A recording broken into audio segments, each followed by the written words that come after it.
Hi, എല്ലാവർക്കും ayruz food and ക്രാഫ്റ്റിലേക്ക് സ്വാഗതം. ഞാൻ ഫസീന അൻസാരി. ഇന്ന് ഒരു വെറൈറ്റി റെസിപ്പിയുമായിട്ടാണ് വന്നിരിക്കുന്നത്. മറ്റൊന്നുമല്ല, നമ്മുടെ പൊതിച്ചോറാണ്. പൊതിച്ചോറ് എന്ന് പറയുമ്പോഴത്തേക്കും നമ്മുടെ വായിൽ വെള്ളം ഊറും അല്ലേ. നമ്മൾ സ്കൂളിലും കോളേജിലും ഒക്കെ പഠിച്ച ആ ഒരു കാലഘട്ടം നമുക്ക് പെട്ടെന്ന് ഓർമ്മ വരും. പൊതിച്ചോറായിരിക്കും അല്ലേ ഓർമ്മ വരുന്നത് സ്കൂളിലേക്ക് കാര്യം ഓർക്കുമ്പോഴത്തേക്കും. ഞാനിന്നൊരു 10 പേർക്കുള്ള പൊതിച്ചോറാണ് കേട്ടോ ഉണ്ടാക്കാൻ പോകുന്നത്.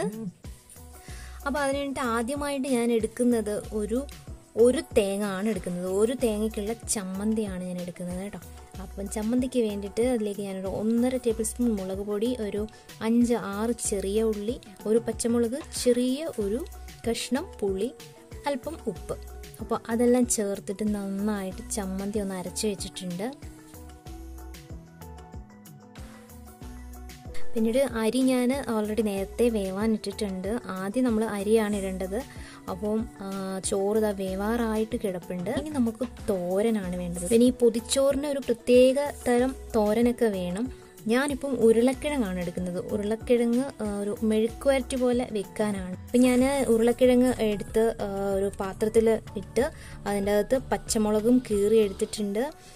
എന്നിട്ട് അതിൽ കുറച്ച് വെള്ളം ഒഴിച്ചിട്ടുണ്ട് വേവാൻ വേണ്ടിയിട്ട്. പിന്നെ അതിലേക്ക് 1 ടേബിൾ സ്പൂൺ മുളക് പൊടി, 1/2 ടേബിൾ സ്പൂൺ മഞ്ഞൾപ്പൊടി, ഉപ്പ്, ഇത് മൂന്നും കൂടിയിട്ട് ഒന്ന് നന്നായിട്ടൊന്ന് മിക്സ് ചെയ്തിട്ട് ഇതൊന്ന് അടച്ച് വെക്കുക. ഓക്കെ, അപ്പോൾ അതിൻ്റെ ഒരു വെള്ളമൊക്കെ വറ്റി അതൊന്ന് വെന്ത് വരണം. ഒരു 5 മിനിറ്റ് കഴിഞ്ഞിട്ടുണ്ട്.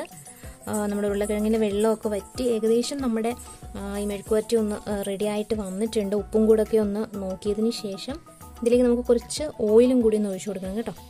മെഴുക്കുവരട്ടി റെഡി ആയിട്ടുണ്ട്. ഇനി നമുക്ക് വേണ്ടത് മീൻ പൊരിച്ചതാണ്. അപ്പം ഞാനിപ്പം അയിലയാണ് എടുത്തിരിക്കുന്നത്. നല്ല പച്ച അയിലയാണ് എടുത്തിരിക്കുന്നത്. നല്ല വരിഞ്ഞങ്ങോട്ട് എടുക്കുക കേട്ടോ. വരിഞ്ഞങ്ങോട്ട് കഷ്ണങ്ങളാക്കി എടുത്ത ഈ അയിലയിലേക്ക് നമ്മൾ കുറച്ച് മുളക് പൊടി, കുറച്ച് കുരുമുളക് പൊടി, കുറച്ച് മഞ്ഞൾപ്പൊടി, കുറച്ച് ഗരം മസാല പൊടി, കുറച്ച് ഉപ്പ്, ആവശ്യത്തിനുള്ള ഉപ്പ്, പിന്നെ ഞാൻ മെയിനായിട്ട് വെളുത്തുള്ളി ചതച്ചതെടുക്കുന്നുണ്ട് കേട്ടോ. ഒരു 7-8 പീസ് വെളുത്തുള്ളി ഒന്ന് ഇടിച്ച് അതിൻ്റെ അകത്ത് ചതച്ചിടുന്നുണ്ട്. ഭയങ്കര ടേസ്റ്റാണ് വെളുത്തുള്ളി ഇടുമ്പോഴത്തേക്കും. ഇതിൻ്റെ നന്നായിട്ടൊന്ന് മിക്സ് ചെയ്യുക. ഈ മീനിനെ നന്നായിട്ട് മിക്സ് ചെയ്ത് ഒരു 15 മിനിറ്റ് നമുക്കിത് വെക്കാം. ഒരു 15 മിനിറ്റിന് ശേഷം നമ്മൾ ഇതേപോലെ ഒരു ചട്ടി അടുപ്പിൽ വെക്കുക. ആവശ്യത്തിനുള്ള ഓയിൽ ഒഴിച്ച് കൊടുക്കുക. അതിലേക്ക് കുറച്ച് കറിവേപ്പില കൂടി ഇരിക്കും. കറിവേപ്പില ഇട്ട് കഴിഞ്ഞാൽ ഈ മീൻ അടിയിൽ പിടിക്കില്ല കേട്ടോ. കറിവേപ്പിലയും കൂടി ഇട്ടിട്ട് ചൂടാകുമ്പോഴത്തേക്കും നമുക്ക് ഒരു 5-6 പീസ് മീൻ നമുക്ക് അതിലേക്ക് ഇട്ട് കൊടുക്കാം. ഫ്ലെയിം കുറച്ച് വെക്കുക, മീഡിയം ഫ്ലെയിമിൽ വെച്ചിട്ട് ഫ്രൈ ആക്കുക. അപ്പോഴത്തേക്ക് നമുക്ക് കുറച്ച് മുട്ടകൾ എടുത്ത് വെച്ചിട്ടുണ്ട്. ഞാനിപ്പോൾ ഒരു 10 മുട്ടയോളം പൊരിക്കുന്നുണ്ട്. ഇനി നമ്മൾ മുട്ട പൊരിക്കുക. മുട്ട പൊരിക്കാനായിട്ട് നമ്മൾ സവാള, പച്ചമുളക് രണ്ടും കൂടി അരിഞ്ഞ് നമുക്ക് എല്ലാ മുട്ടകളും പൊരിച്ചെടുക്കാം.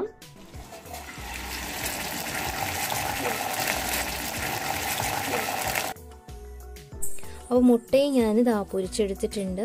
അപ്പോൾ നമ്മുടെ എല്ലാ ഐറ്റംസും റെഡി ആയിട്ടുണ്ട്. മീനൊക്കെ ഞാൻ ഫ്രൈ ആക്കി വെച്ചിട്ടുണ്ട്. ചമ്മന്തിപ്പൊടി ഉണ്ട്. ചമ്മന്തിപ്പൊടി ഓൾറെഡി നേരത്തെ പൊടിച്ച് റെഡിയാക്കി വെച്ചതാണ്. ഇടിച്ച് വെച്ച ചമ്മന്തിയാണ്. ചമ്മന്തിപ്പൊടിയുടെ റെസിപ്പി ഞാൻ ഓൾറെഡി നേരത്തെ ഇട്ടിട്ടുണ്ട്. അതിൻ്റെ ലിങ്ക് ഞാൻ ഡിസ്ക്രിപ്ഷൻ ബോക്സിൽ കൊടുത്തിരിക്കാം. അപ്പോൾ നിങ്ങൾ അതും കൂടെ കയറി ഒന്ന് കാണണം കേട്ടോ. നല്ല അടിപൊളി ടേസ്റ്റി ആയിട്ടുള്ള ചമ്മന്തിപ്പൊടിയാണ്. പിന്നെ ഞാൻ എടുത്തിരിക്കുന്നത് ചാമ്പയ്ക്ക അച്ചാർ. അപ്പോൾ അങ്ങനെ പൊതി കെട്ടാനായിട്ട് ഇതാ നല്ല വാഴയില നല്ല ചൂടാക്കി എടുത്തിട്ടുണ്ട്. തേയില വെച്ച് അതൊന്ന് വാട്ടിയെടുത്തിട്ടുണ്ട്. അതിലേക്ക് ആവശ്യത്തിനുള്ള ചോറ് വെക്കുക. എന്നിട്ട് തോരൻ, ചമ്മന്തി, നമ്മുടെ ഇടിച്ചമ്മന്തി, നമ്മുടെ ചാമ്പയ്ക്ക അച്ചാർ, പൊരിച്ച മീന്, മുട്ട പൊരിച്ചതും മീനും ഒക്കെ സെപ്പറേറ്റ് ഒരു വാഴയില വാട്ടിയിട്ട് അതിൻ്റെ അകത്താണ് പൊതിഞ്ഞ് വെക്കുന്നത്. അപ്പോൾ കുറച്ചും കൂടെ ഭയങ്കരമായിട്ട് ടേസ്റ്റ് കിട്ടും. അപ്പോൾ എല്ലാ റെസിപ്പീസും റെഡി ആയിട്ടുണ്ട്.